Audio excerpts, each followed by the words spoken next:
तो दोस्तों इस वीडियो में आज मैं बात करने वाला हूं कि मैंने iPhone 13 क्यों खरीद लिया और मैंने नथिंग फोन क्यों नहीं लिया।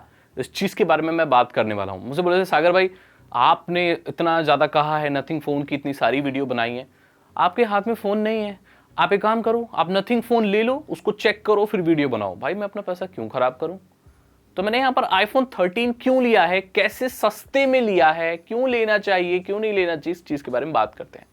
सो आपको पता है कि iPhone 13 अभी लेटेस्ट ही है, नया है, क्योंकि iPhone 14 आया नहीं मार्केट में। iPhone 13 के वेरिएंट ही लेटेस्ट iPhone है, लेकिन ये कुछ महीने में शायद पुराना हो जाएगा। पुराना इन द सेंस कहने के लिए, लेकिन ये होगा नहीं। ये क्यों, मैं आपको बताता हूं। सबसे पहली वजह है कि iPhone 13 अभी एक बहुत अच्छा बाय हो सकता है, वो ये कि इसमें एप्पल की लेटेस्ट A15 बायोनिक चिप इस्तेमाल हो रही है, और यही सेम चिप अब iPhone 14 के बेस मॉडल में भी इस्तेमाल होने वाली है।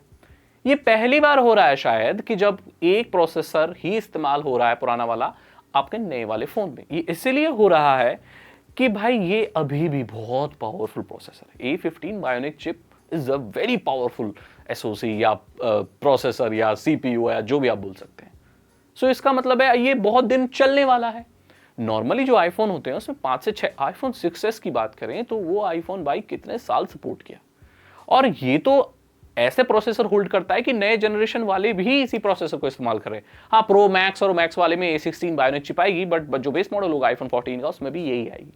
सो इसका मतलब है कि नॉर्मल आईफोन से ज्यादा लाइफ स्पैन आपको देने वाला है, तो ये पुराना नहीं होने वाला। अब क्योंकि कहने के लिए सिर्फ आईफोन 14 नया आ जाएगा, आईफोन 14 में क्या होगा, लेटेस्ट iOS होगा, iOS 16 होगा, ठीक है। दूसरी चीज A15 बायोनिक चिप, इसमें क्या होगा, आईफोन 13 में भी आपको लेटेस्ट ऑपरेटिंग सिस्टम मिलेगा विच इज iOS 16, और इसमें भी A15 की बायोनिक चिप है। इसमें भी कैमरा वही है, डुअल सेटअप है। तो बस स्क्रीन के नॉच में थोड़ी सी चेंजेस हो जाएंगी, और मुझे नहीं लगता कि ज्यादा फर्क पड़ेगा। सो कम प्राइस में आप बहुत बढ़िया नया आईफोन, लेटेस्ट आईफोन ले सकते हैं। तो इसीलिए ये बेस्ट बाय है, इसीलिए मैंने ये खरीदा है। अब अगली वजह के बारे में बात करते हैं। देखो, आईफोन एक ज्यादा ट्रस्टेड ब्रांड है नथिंग से। मैंने ऐसा क्यों कहा, नथिंग फोन जो है वो पहला प्रोडक्ट है एक कंपनी का। किसी भी कंपनी का जो पहला प्रोडक्ट होता है उस पर पैसा लगाना थोड़ा सा रिस्की होता है। मेरे जैसे लोग जो एक एक रुपए सोच कर खर्च करते हैं, या कोई भी जो कंज्यूमर है जो अपने पैसे की सही वैल्यू चाहता है, वो कभी भी ऐसे रश नहीं करता। नॉर्मल मिडिल क्लास फैमिली में आप 30,000 रुपए हर 2 महीने में नहीं दे सकते, ये पॉसिबल नहीं है। हो सकता है आपके मम्मी पापा दिला रहे हो सकता है आपने अपने जॉब से पैसे बचा के रखे हो, पॉकेट मनी से बचा के रखे हो, मम्मी पापा से मांग रहे हो, या कोई भी केस हो। एक नॉर्मल टीनेजर या एक नॉर्मल 20, 25, 26, 27, या ये जो 20s में है, ये या अपने टीनेजर में हो 16, 17, 18, तो आपको इतने पैसे रेगुलरली मिल नहीं सकते, इतने अमीर नहीं होते लोग, राइट।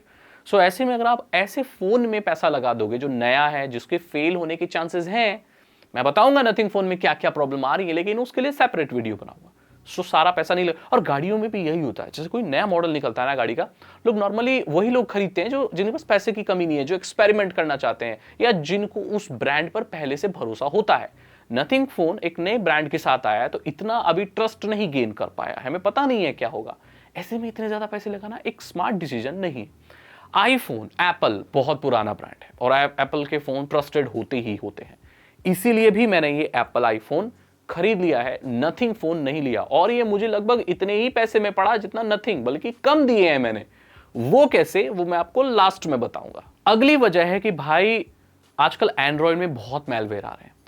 ऐसा नहीं है कि एंड्रॉयड सेफ और सिक्योर नहीं है, लेकिन उसको ना अटेंशन ज्यादा चाहिए। अगर आप एक अच्छे यूजर हो और अपने फोन का रेगुलर मेंटेनेंस और उसको एक अटेंशन दे सकते हो, तो एंड्रॉयड बहुत सिक्योर है गाइस, कोई भी प्रॉब्लम नहीं है उसमें। बट मेरे साथ ऐसा होता है कि मैं ज्यादा अटेंशन देना नहीं चाहता, राइट।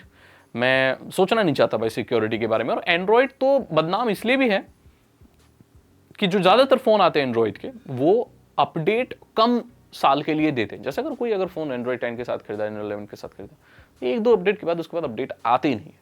अच्छे अच्छे फोनों में जो फ्लैगशिप फोन है या महंगे महंगे, उसमें शायद आते हो, बट नॉर्मली उसका जो ट्रैक रिकॉर्ड है ओवरऑल एंड्रॉयड का, वो इतना अच्छा नहीं है। नथिंग फ़ोन की बात करें तो नथिंग फ़ोन ने प्रॉमिस किया है अपडेट्स के बारे में, वो ठीक है, अच्छी बात है, बट आईफोन पूरी गारंटी देता है और ट्रस्टेड ब्रांड है कि वो अपडेट देगा ही, और इसके लिए मैलवेयर वायरसेस वगैरह इतने नहीं आते जितने एंड्रॉइड के लिए आते हैं। अभी लेटेस्ट एक मैलवेयर के बारे में बताता हूं मैं आपको। टोल फ्रॉड मैलवेयर अभी निकला है, बताओ, वो एंड्रॉइड के ओटीपी तक को बाईपास कर देता है। अब वो लोग कौन अफेक्टेड है उससे? जो एंड्रॉइड 9 से लोअर वाला वर्जन चला रहे हैं। अब उन लोगों की क्या गलती है? उन्होंने ऐसा ब्रांड खरीद लिया, कई लोगों ने ऐसा ब्रांड खरीद लिया जो एक एंड्रॉइड अपडेट के बाद अपडेट देता ही नहीं है। तो उनका पुराना डिवाइस है, अपडेट आएंगे नहीं उसमें, कस्टम रोम उनको डालना नहीं आता, तो बेचारे क्या करेंगे? ऐसे मैलवेयर से ग्रसित होंगे। ये मैलवेयर करता है क्या है कि वैप होता है ना, वायरलेस एक्सेस पोर्टल, या आपको पता होगा पहले जमाने में 2007, 8, 9 पहला ही जमाना हो गया, तो ऐसी छोटी छोटी मोबाइल वेबसाइट आया करती थी जहां से आप हेलो ट्यून, रिंगटोन, उन सबकी सब्सक्रिप्शन ले सकते थे। चुटकुले, जोक्स, क्रिकेट अपडेट्स एसएमएस के थ्रू आते हैं। ये चीजें अभी भी एग्जिस्ट करती हैं, आई डोंट नो क्यों करती हैं, बट ये करती हैं। 30 रुपए महीने तक कट जाते थे लोगों के हेलो ट्यून के, कॉलर ट्यून के नाम पर। अब ये मैलवेयर क्या करता है कि आपके फोन के वाईफाई को पहले डिस्कनेक्ट करता है, आपके मोबाइल डेटा से आपके जो भी सर्विस प्रोवाइडर आप इस्तेमाल कर रहे हैं उसके वेब पे जाता है, उस छोटी वेबसाइट पे जहां हेलो ट्यून सब्सक्राइब कर सकते हैं, क्रिकेट, जोक्स, चुटकुले, गर्मा गर्म बातें तो वहां जाके सब्सक्राइब कर देता है, ओटीपी बाईपास कर देता है और आपके बेटे पैसे वैसे चढ़ जाते हैं। अब इंडिया में ज्यादातर लोगों को इससे इफेक्ट नहीं पड़ेगा क्योंकि आजकल बैलेंस भरवाता कौन है, कॉल तो भाई फ्री होती है। ऐसी कंट्रियां जहां पर लोग आज भी पैसे देकर बात करते हैं, जिनको 200-300 रुपए का रिचार्ज भरवाना होता है, तो उनके सारे बैलेंस गायब हो जाते हैं। इस चीज के लिए तो पहले मार भी पड़ा करती थी, गलती से रिंगटोन, हेलो ट्यून सब्सक्राइब हो जाती थी और घर वाले बोलते थे अरे 30 रुपए कैसे कट रहे हैं हमारे, 15 रुपए कैसे कट रहे हैं हमारे, मार पड़ती थी। तो जो चीज पहले बच्चे करते थे आजकल ये मैलवेयर कर रहे हैं।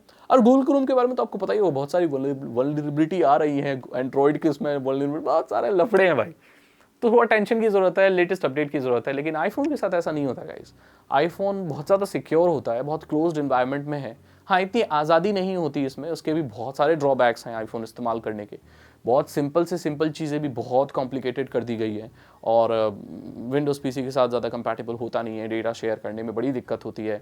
सो वो सारी चीज़ें हैं, बट फिर भी एक क्लोज्ड एनवायरनमेंट के साथ ये पॉजिटिव चीज़ आती है कि कोई इन्वेड नहीं कर सकता आपकी प्राइवेसी वगैरह और वो सारी चीज़ें। तो इस चीज़ को देखते हुए मैंने लिया है।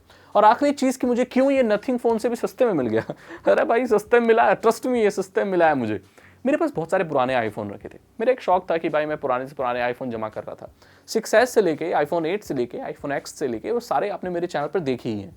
वो सारे मैंने अपने पैसों से खरीदे थे, और वो मैंने थोड़ा थोड़ा करके खरीदे थे, तो मुझे इतना पता नहीं चला। जैसे आईफोन 8 खरीद लिया कुछ हज़ार का, 15-16 हज़ार का कुछ खरीद लिया। 6s खरीद लिया कुछ 10 हज़ार कुछ का पहले, बहुत पहले। आईफोन X खरीद लिया वीडियो के लिए। तो मेरे पास काफ़ी पुराने आईफोन जमा हो गए थे। मैंने क्या किया, उन्हें एक्सचेंज कर लिया, उन्हें दे दिया, और उसके बदले में मैंने ये आईफोन ले लिया थोड़े से पैसे मिला के। तो मुझे मेरी जेब पर इतना असर ही नहीं पड़ा, और मैंने एक लेटेस्ट आईफोन भी खरीद लिया। सो एक पैसा ना लगा के मैंने थोड़ा सा दिमाग लगाया इसमें, और मेरा लेटेस्ट आईफोन आ गया। अब मैं क्या करूंगा, इसे इस्तेमाल करूंगा, जब ये पुराना होने वाला होगा तो फिर इसे साइड कर दूंगा या फिर एक्सचेंज करके लेटेस्ट आईफोन ले लूंगा। अब ये जो आईफोन है अभी तो लेटेस्ट, और लेटेस्ट इसमें प्रोसेसर लगा हुआ है, सो ये 4-5 साल तक आराम से लास्ट करेगा। सो मुझे और कोई फोन खरीदने की जरूरत ही नहीं है। मैं बता दूं, इसकी बैटरी लाइफ बहुत अच्छी है। जैसे मैंने सोचा था कि आईफोन इतनी अच्छी नहीं होगी, मैंने अपनी एक्सपेक्टेशन से इसको कंपेयर किया, सो बैटरी बहुत ही अच्छी है। मैंने कल चार्ज किया था इसको, 100% पूरा चार्ज किया था, और अभी ये पूरा थोड़ा बड़ा इस्तेमाल किया था, और 98-97% अभी भी बची हुई है। तो इसका मतलब है बैटरी वाकई में बहुत अच्छा काम किया है एप्पल ने। तो ये वजह है गाइस कि मैंने ये ले लिया। मुझे बहुत कम पैसे देने पड़े यार, 5-6 हज़ार रुपये देने पड़े बस इसमें, और ये आ गया मेरे को थोड़े से पैसे देके। सो अगर आपके पास भी पुराने फ़ोन पड़े तो आप एक्सचेंज कर सकते हैं। और नथिंग फ़ोन से तो बैटरी डील क्यों होगी वो मैंने आपको बता दिया। अगर आपको ये वीडियो अच्छी लगी तो उसे लाइक करें, अपने दोस्तों के साथ शेयर करें। साइबर सिक्योरिटी और इथिकल हैकिंग में इंटरेस्ट है तो डिस्क्रिप्शन चेक करें। 299 रुपीज़ के 3 इथिकल हैकिंग कोर्सेज हैं, आसान भाषा में आपको इथिकल हैकिंग सिखा देंगे। ठीक है, चैनल को सब्सक्राइब करें, बेल आइकन को प्रेस करें, ये बिल्कुल फ्री है। और मैं मिलता हूं आपसे अगली वीडियो में। Thank you so much and good bye.